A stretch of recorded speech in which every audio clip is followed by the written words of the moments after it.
Hello there, this is the Big 50 Beekeeper here in the house. I purchased, I don't know, a couple years ago. These were on really cheap on sale, and a lot of times when you do get the cheap ones, there's not a lot of wax on them. There's a little bit on these, but you can see it a little bit. But I've noticed the bees tend to not want to draw it. They draw a wanky comb, and they just gum it up. So I have found. See, I save my wax. I melt it down and clean it up. But I just get just an old cheap paintbrush.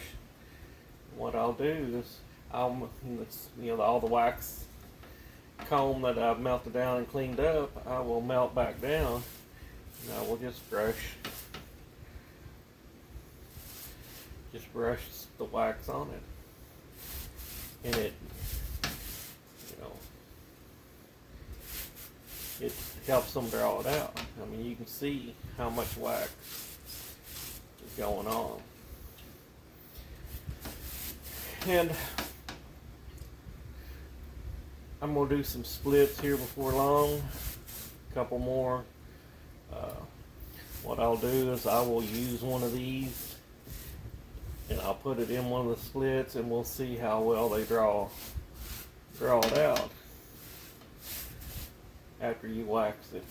But I mean, they got some good brand names that are really heavily waxed, but I caught these and they were really cheap, and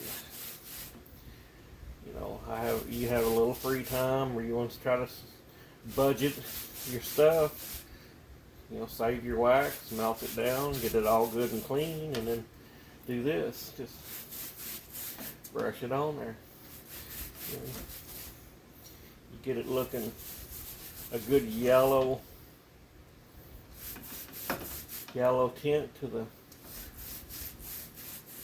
plastic frame, and it'll help them draw it out better. They will. I've used this before, and it works. But we will stick a few of these in some of the splits, and that way we can visually show. And that's what it looks like after you're done. Yeah, it takes a little bit of time, but if you got a little free time on the weekends or in the evenings, or whatever, you can get quite a few frames done. But I did try these without waxing them, and they drawed some wanky comb on them. But I've already done probably, I don't know how long I spent on it, an hour or so, and I've done probably 30-40 frames, and I got another box here that I think's got 36. No, it says 30 on it. And I've got some free time. I'm just gonna piddle around and wax them up, make them where they'll use them better. But I just thought I would make this quick video and show you, if you wanna use plastic. I mean, I use both. I've done foundationless, I've done foundation, and I've used plastic. It's all what your preference is.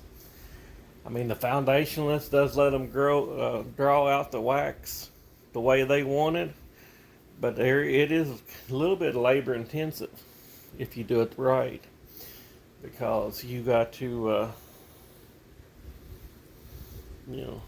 I'll show you. Hold on, I'll just be right back.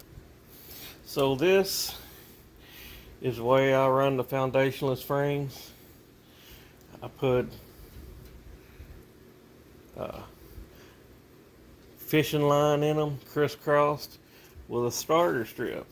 But to put all this fishing line in, and the little tacks, little nails, that is time consuming.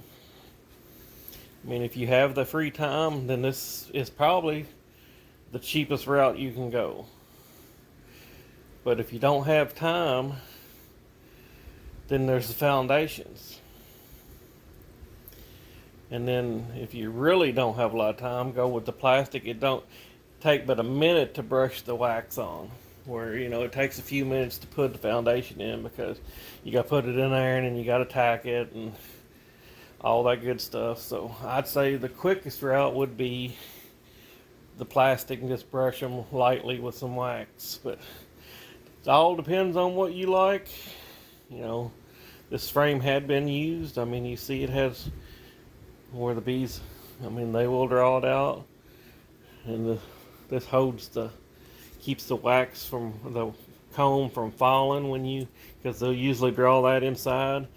But the thing with foundationless, you've got to have it level this way, because if you got the frame turned like this, they're going to go with gravity and they're going to draw that straight down. So you got to make sure your side to side level is good, not so much back and forth, because you know it'll still, they got to be able to draw down and hit the bottom board. But you got to make sure it's level this way for this to work out. And with foundation and plastic, you don't have to worry about that as much. I just figure I would show you a few things I do, and I would recommend, I did have this covered in wax paper because it is messy. So yeah, just for your information on this, it does use quite a bit of wax. So I know some new beekeepers won't have a supply of wax, but you just do whatever you feel like works for you. You know, I know a lot of videoers out there are like, you got to do it this way, you got to do it that way. Just do what works for you, what's convenient for you. You know, I personally, my preference is this kind of wax foundation in the wooden frame. I like the traditional wooden frames. The bees tend to burr comb the solid plastic frames, but if that's all you can afford, or if that's all what you want to use, then use it. I mean, you can always try to purchase some wax, but I do highly recommend that all you beginning beekeepers do your own wax. There's tons of videos on YouTube on how to do it. You know, watch some of them. Save your wax. Every time you go out to do a hive inspection and you scrape burr comb off, save it. I used to keep a 5-gallon bucket out there all the time. Or not a 5. It was actually a bucket that my pollen sub come in. It wasn't 5 gallons. I think it was a 10-pound bucket of pollen sub. I kept that out there, and every time I scrape burr comb, I put it in that bucket, and then when I got a full bucket, I brought it in and I rendered it down. I mean, I recommend it. Everybody give it a shot. I mean, you can always find uses for beeswax. You know, home projects, you know, making soap, or, you know, just, you know, some knickknacks and stuff. I made some beeswax candles one time, so. But I recommend giving it a shot and keeping some just for. If you like the videos, please subscribe, hit the like button and bell notifications, and I'll catch you later.